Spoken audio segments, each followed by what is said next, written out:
Lorsqu'on parle de Porsche, la première voiture à laquelle on pense, c'est évidemment la 911. Bien que Porsche n'ait pas fait que des 911, il y a une espèce de racisme ambiant envers tous les autres modèles de la marque. Le Boxster, le Cayman ont tous droit à leur réflexion de pas vraiment Porsche, de Porsche pas si bien que ça. Alors qu'entre vous et moi, on sait très bien qu'il n'y a que ceux qui n'en ont jamais essayé qui disent que c'est pas bien. Et s'il y a par-dessus tout, bon, je passe le Cayenne, les Taycan, tous les autres trucs, mais on reste sur des voitures sportives. Mais s'il y a bien une race de Porsche qui a subi des discriminations et qui subit encore des discriminations, ce sont les PMA. Alors les PMA, c'est toujours un peu débile de dire ça parce que techniquement, ça peut aussi bien dire Porsche à moteur avant que Porsche à moteur arrière, mais en l'occurrence, lorsqu'on parle de PMA, on parle évidemment de Porsche à moteur avant. Et parmi les 4 PMA qui ont existé dans l'histoire de Porsche, on a eu d'abord la 924, ensuite la 928 qui se trouve derrière moi et qui fait l'objet de l'essai de cette vidéo, et on a ensuite eu les plus connus et plus répandus 944 et ensuite moins connus 968.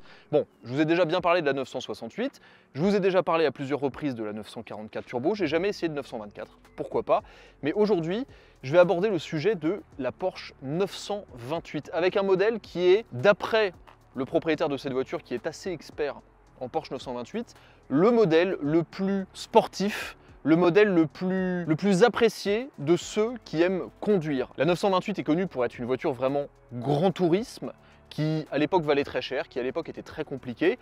C'est toujours dans la lignée des voitures que je vous ai filmées dernièrement, les voitures qui ont énormément décoté et qui coûtent un rein en entretien. Mais ça en fait partie, et c'est d'ailleurs une concurrente directe de la Porsche, de la BMW 850 CSI que je vous ai filmé il y a quelques temps.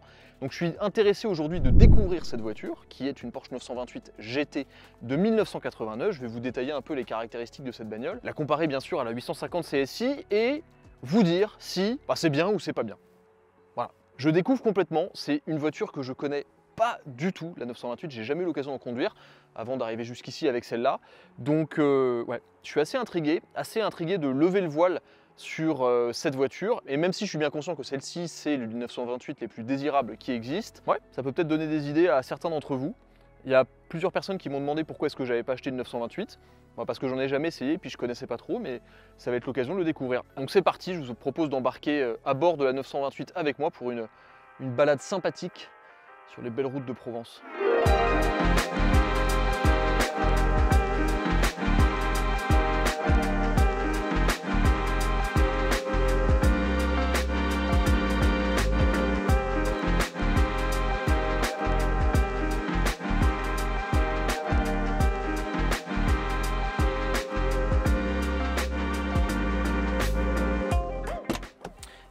La 928, qu'on l'aime ou qu'on l'aime pas, ou qu'on n'en sache rien, c'est quand même une voiture très importante dans l'histoire de Porsche. Parce que déjà c'est une voiture qui a une vie extrêmement longue, entre 76 et 95. C'est assez inédit quand même, à part la 911, c'est probablement le modèle de Porsche qui a eu la plus grosse longévité. Bon, là il y a des maths à faire, je suis en train de m'embarquer dans un truc, mais bref, c'est très long. Mais surtout cette voiture, sa raison d'être, c'est parce qu'au début des années 70, l'architecture qu'on connaît classique de la 911 avec le moteur en porte-à-faux arrière, on lui donnait pas une grosse espérance de vie à cette architecture. C'est pour ça qu'au début des années 70, en 71 très exactement, chez Porsche, on a commencé à réfléchir à une voiture qui serait principalement destinée au marché américain, et qui serait une grosse GT de luxe avec un V8. Ce qui est particulier aussi, c'est que la voiture a été développée pendant 6 ans, ce qui explique une telle longueur de développement entre 71 et 76, sachant que les premiers modèles ont été mis à la route en 77, c'est qu'entre les deux, il y a eu le premier choc pétrolier en 73. À l'origine, la voiture avait été directement pensée pour accueillir un V8, sauf qu'en 73, en plein milieu du développement, ils ont dû revoir un peu le V8 à la baisse, ça se dit pas mais vous avez compris ce que je voulais dire, parce qu'il n'y avait plus de pétrole. Donc ils se sont dit, on va peut-être reculer un petit peu le nombre de chevaux, la taille du moteur, etc.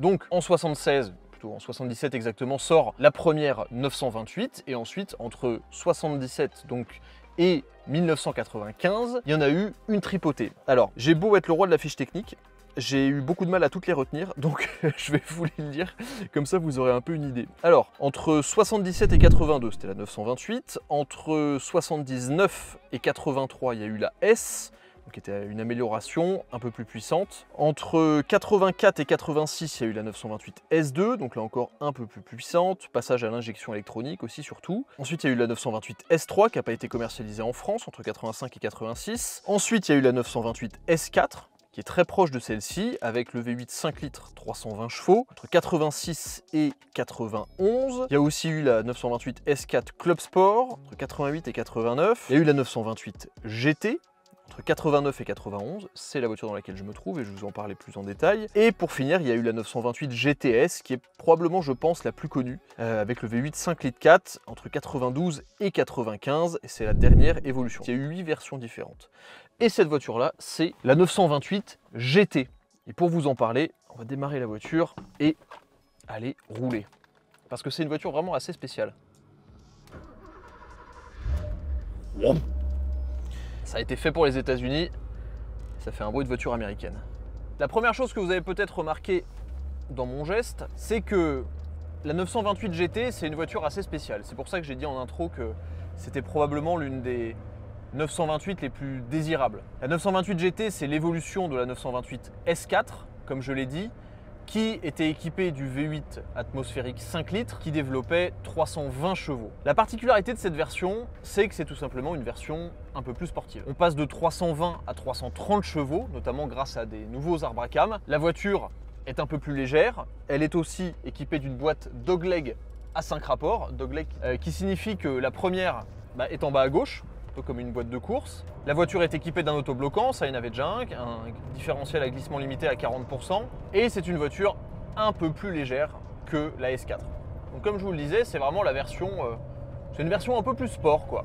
Et ce qui change particulièrement sur cette voiture, c'est le moteur, comme je le disais, avec le changement d'arbre à cam qui fait que c'est un moteur qui prend un peu plus ses tours. C'est un moteur qui aime bien aller vivre un peu haut dans les tours, alors que la 928 normale, elle avait un caractère un peu plus souple. Particularité également de la GT, pas de boîte automatique, alors que la S4, je crois, avait les deux, mais bon, elle était surtout faite pour être vendue avec la boîte automatique.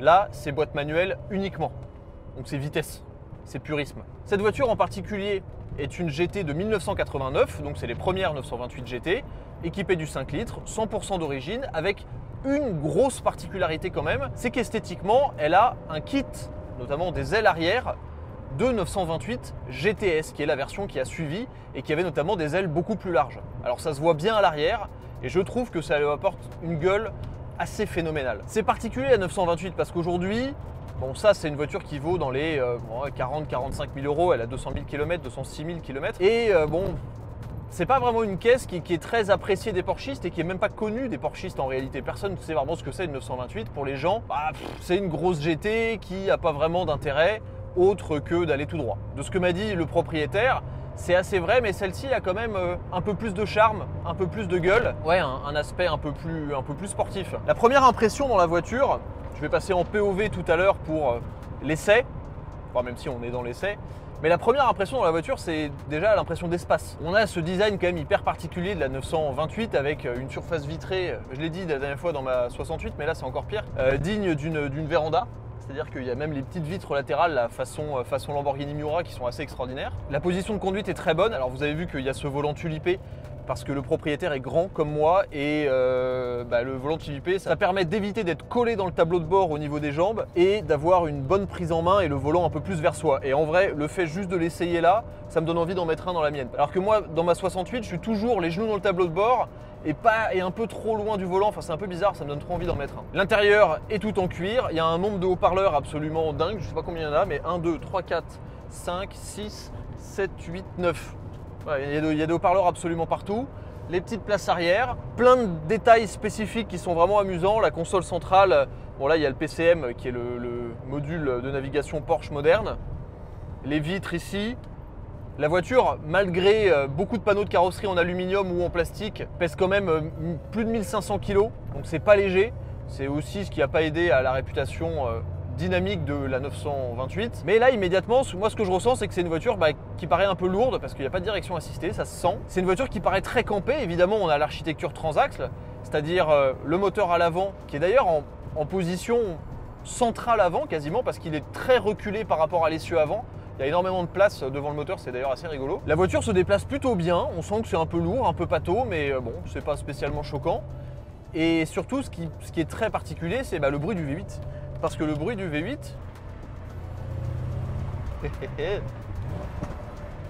le bruit du V8, ça gargouille, ça fait des bruits d'américaine. Ça fait des bruits qui sont pas censés être là.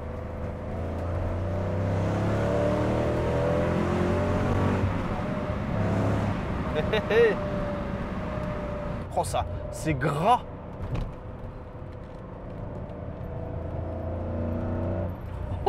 On dirait une Mustang.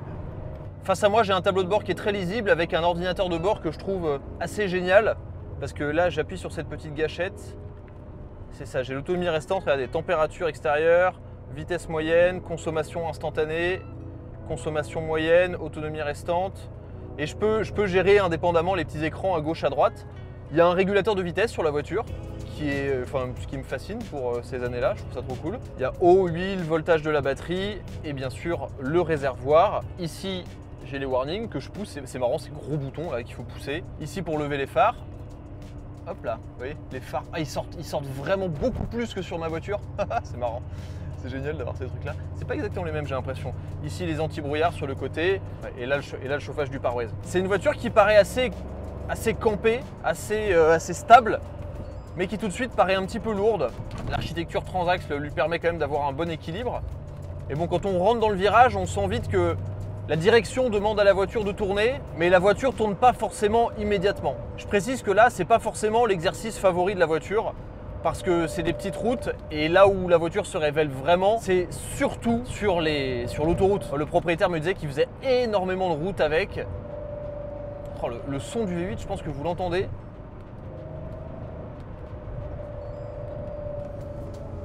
Oh, à partir de 4000 tours, le son que ça fait. À partir de 4000 tours, vraiment l'échappement il se réveille et c'est...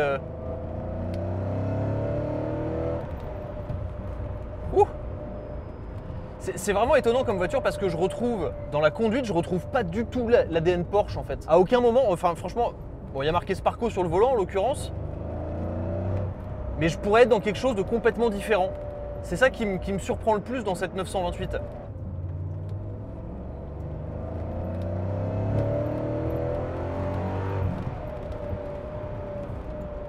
Bon, par contre ça s'envole, hein. Niveau puissance 330 chevaux, on les sent quand même bien.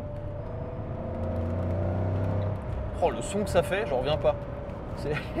Pour le coup, c'est assez génial. Mais c'est vrai qu'on sent rapidement que la voiture, elle est un peu... bon, c'est pas qu'elle se comporte mal, mais on sent qu'elle n'est pas forcément très faite pour ça.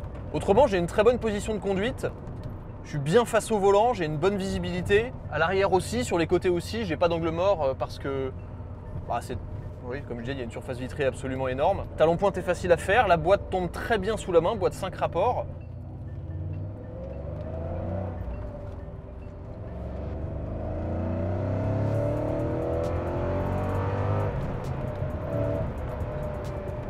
C'est vrai que le V8 il a du répondant tout le temps, hein, ça pour le coup.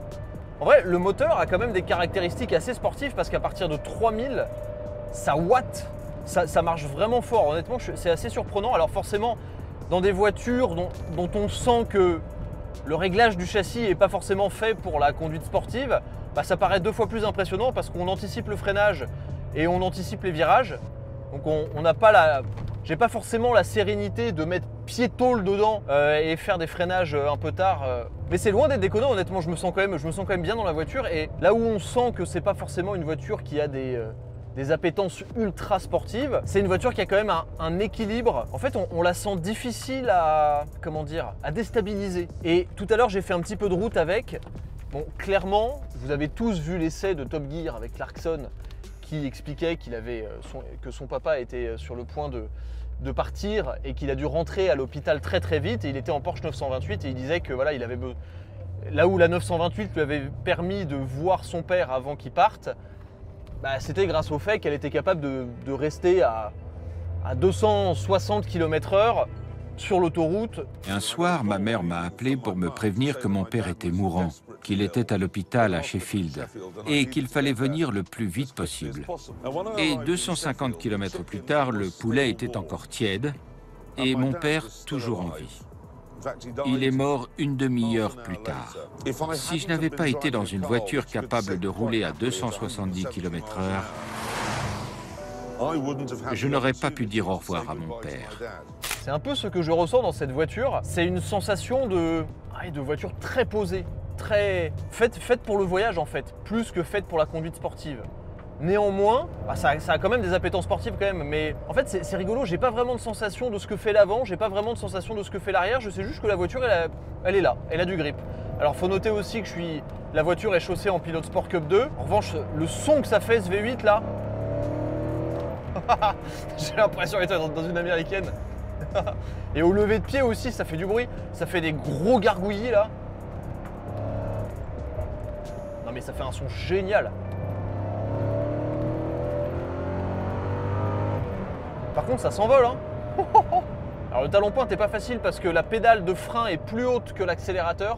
Donc il faut aller, il y a le petit orteil là qui doit aller chercher la pédale d'accélérateur pour faire un talon pointe. En vrai l'ambiance est assez particulière parce que c'est vraiment une voiture de voyage. C'est pas une voiture sportive, c'est une voiture qui a des appétences sportives et une mise au point de voiture de sport. On est quand même dans une Porsche.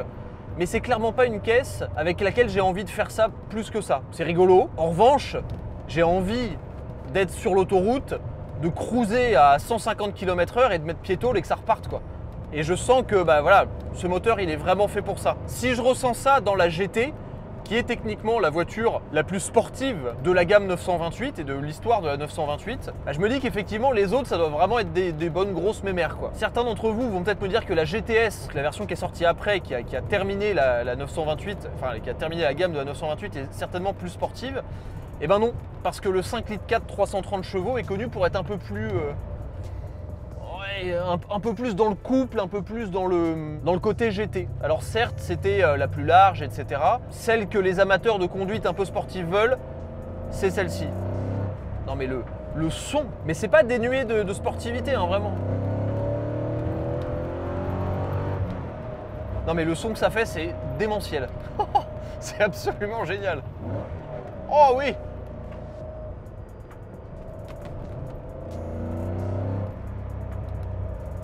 Bon alors, vous voyez, typiquement, ça c'est mon épingle un peu fétiche là.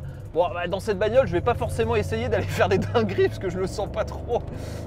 Tout s'inscrit de manière un peu lente. Bon, c'est pas le sport quoi. Et d'ailleurs, c'était rigolo parce que dans la vidéo de la 850 CSI, il y a beaucoup de gens qui ont partagé leur expérience avec des 850, des 840 en disant oh là là, c'était pas du tout sportif, mais la CSI c'était incroyablement sportif. Et en termes de dynamisme, la 850 CSI, mais c'est des années-lumière au-dessus de ça. Mais vraiment, ça n'a rien à voir. La 850 CSI, c'est une super GT de sport. Ça, c'est une super GT un peu sportive. C'est pas du tout, ça n'a rien à voir. La CSI, vraiment, à ne pas comparer avec la 850i normale ou la 840 CI. D'ailleurs, les gens disent que la 840 CI était plus sportive que la CSI. Bah, franchement, je demande à voir parce que la CSI, moi, ça m'a bluffé. Franchement, j'ai trouvé ça absolument génial. Mais là, juste le fait de cruiser, voilà. Par contre, c'est assez rigolo. Ça fait un peu pareil dans ma voiture, dans la 968. Lorsqu'on passe sur des bosses, etc., on sent qu'il y a un peu toute la voiture qui bouge, quoi. Mais là, ce 3000 piétole.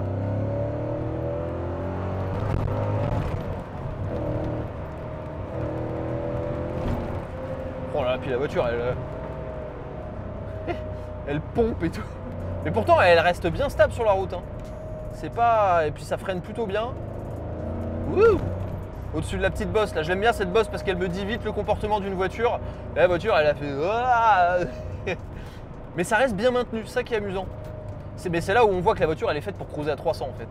Alors je crois pas que ça prenne 300, je crois que ça prend 285, un truc comme ça. Et là, le moment de grâce.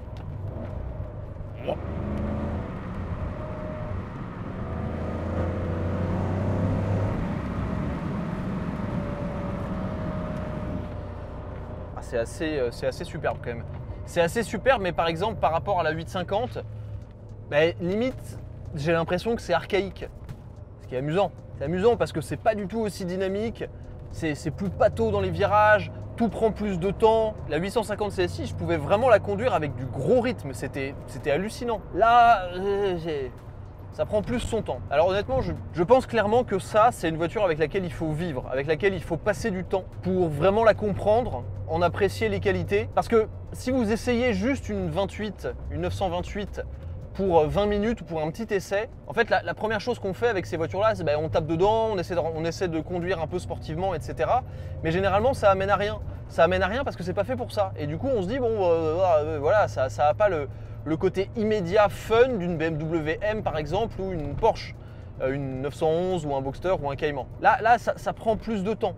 Et au final, je pense que les vraies qualités de la 928, on les découvre dans le temps. Et c'est d'ailleurs pour ça que le propriétaire adore sa 928, enfin c'est 928 plus exactement. Peut-être qu'il aura l'occasion de se présenter une fois, mais il aime bien les 928. Et je pense que c'est vraiment des voitures avec lesquelles il faut vivre. Il y a beaucoup de voitures comme ça. Il y a une Bentley par exemple, une Bentley pour un essai. Oh, on se dit, ouais, ok d'accord, c'est juste confortable quoi. Mais quand on vit avec, on se dit, ah ouais non, en fait c'est pas seulement confortable, c'est extraordinaire à beaucoup d'égards. Et pour moi, ce genre de voiture, c'est pareil. C'est des voitures qui sont extrêmement importantes dans l'histoire des marques, qui étaient à l'époque des bons technologiques assez importants. Il faut savoir que dans la voiture, c'est aussi ce qui fait que c'est des voitures qui coûtaient assez cher. Il y a 10 km de faisceau, c'est-à-dire que voilà, vous pouvez faire je sais pas combien de stades remplir je sais pas combien de stades de foot avec le faisceau. Mais il y a 10 km de faisceau, 7 miles, ça fait à peu près 10 km. Et là tout de suite la voiture elle est plus à l'aise sur une route qui déroule un petit peu. Cruisant sur le couple à 2500 tours minute. Qu'est-ce que je pense de cette Porsche 928 GT? Alors déjà je suis content d'en avoir essayé une, ça c'est une certitude. Parce que moi ce que j'aime c'est découvrir des choses que je ne connais pas dans l'automobile. J'ai la chance d'avoir essayé beaucoup de voitures. Donc quand je découvre des trucs que je connaissais pas du tout, je suis toujours content parce que c'est finalement c'est de la culture tout simplement. Donc aujourd'hui je comprends beaucoup mieux, j'allais dire pourquoi ça n'a pas marché. C'est un peu vrai. C'est un peu vrai parce que bon, c'est vrai que c'est particulier comme voiture quoi. On ressent le savoir-faire Porsche. En fait, si je devais le comparer à un truc un peu que tout le monde connaît, non, mais bon, vous allez comprendre ce que je veux dire. C'est un peu comme une 911 turbo. C'est dans le sens où ça fait absolument tout. C'est sportif, pas ultra sportif non plus, et c'est fait pour voyager. Alors, la 911 Turbo en général est quand même un peu plus sportive, mais l'origine de la 911 Turbo, c'était pas que la sportivité, c'était surtout le grand tourisme. Et on a un peu cet esprit-là dans cette voiture, c'est-à-dire une voiture qui, si on la roule normalement, qui ne se révèle pas, en dehors du fait qu'elle est extrêmement confortable, que c'est une vraie GT, 4 places. Alors bon, je sais pas qui va se mettre derrière, ça c'est comme dans ma 68, je sais pas qui va se mettre derrière. Mais bon, on est dans cet esprit-là. Et quand on commence à la pousser, on a vraiment un caractère qui se révèle. Sauf que là, le caractère, il se révèle pas à la Porsche, si j'ai envie de dire. Il se révèle façon muscle car, en tout cas pour le moteur. Le châssis, dans sa neutralité, me ferait presque penser à du Audi. Parce qu'en fait, c'est juste très neutre. Bon, il n'y a pas plus de train avant, il n'y a pas plus de train arrière, c'est très neutre. Bon, en tout cas, ça tient très bien la route. Ça, je dois le dire, ça tient très bien la route. Ça masque très bien les bosses. Ça sait complètement vivre malgré les aspérités. Mais c'est très Audi comme comportement, c'est-à-dire que c'est assez neutre, quoi. C'est un peu plat. On se fait un peu chier. Mais lorsqu'il s'agit de faire des kilomètres dedans, je comprends tout à fait pourquoi cette voiture est extraordinaire. Parce qu'en fait, dès qu'elle est sur une ligne droite ou alors avec des longues courbes, c'est là où on profite de l'empattement assez long. C'est là où on profite de la relance du moteur. C'est une voiture qui se fait en souplesse, en douceur, avec quand même dans cette bagnole, dans cette version GT, très rare, parce qu'elle a été produite que pendant 2 ans, un vrai comportement moteur qui fait plaisir au conducteur. C'est ce cliquetis de V8 que je trouve absolument fantastique. Écoutez-moi ça alors.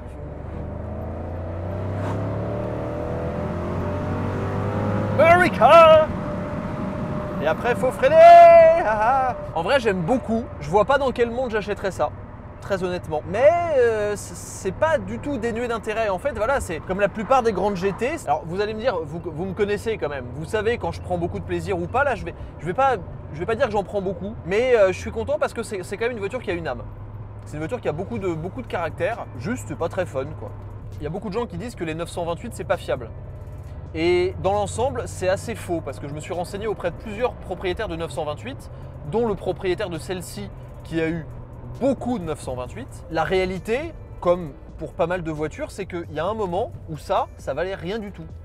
Et qu'est-ce qui se passe quand ça vaut rien du tout? C'est acheté par des gens qui n'ont pas forcément les moyens de mettre l'entretien nécessaire et indispensable dans ces voitures. Ce qui n'est pas une critique, c'est un fait. Donc aujourd'hui, trouver des 928 belles, très bien entretenues, c'est assez difficile parce que c'est des voitures qui étaient réservées à leur sortie à une clientèle assez aisée, mais qui au final ont été en deuxième, troisième main achetées par des gens qui avaient moins les moyens. Un peu comme les 944, etc. Sauf que c'est quand même des voitures qui nécessitent un entretien assez rigoureux, mais c'est réputé comme étant assez fiable. Comme d'habitude, si certains d'entre vous ont des expériences au volant de 928, au volant d'ailleurs ou avec des 928 que vous avez possédés, n'hésitez pas à les écrire dans les commentaires, c'est toujours vachement sympa d'avoir vos retours. Je trouve ça cool, j'en achèterai pas. Je comprends pourquoi ça n'a pas marché et je comprends aussi que c'est la vision de Porsche de l'opulence dans les années 90. Enfin dans les années même 90, bien avant ça en réalité. Voilà, c'est ma conclusion. Content de l'avoir essayé, est-ce que j'y retournerai? Pas forcément. Merci d'avoir regardé. Merci au propriétaire pour sa confiance.